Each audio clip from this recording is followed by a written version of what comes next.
बेळगाव दक्षिणचे आमदार श्री अभय पाटील यांनी बेळगाव शहर स्वच्छ आणि सुंदर करण्याच्या हेतूने अंडरग्राउंड हायड्रॉलिक डस्टबिन आणि हायड्रॉलिक डस्टबिन उचलण्यासाठी 14 कम कॉम्पॅक्टर विथ क्रेन अशा प्रकारे 2 कोटींचा प्रोजेक्ट हाती घेतला आहे।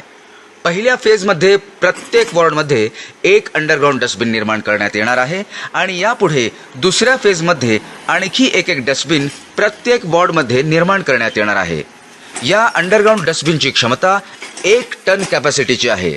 75% कचरा साचल्यानंतर त्या वॉर्डच्या स्वच्छता कर्मचाऱ्याला एक मेसेज जाईल। 90% कचरा भरल्यावर जर तिथून तो कचरा उचलला गेला नाही तर त्या वॉर्डच्या नगरसेवकाला व कॉर्पोरेशन कमिशनरला मेसेज जाईल। डस्टबिन 100% भरल्यावर जर तिथून कचरा उचलला गेला नाही तर संबंधित कर्मचाऱ्यावर दंड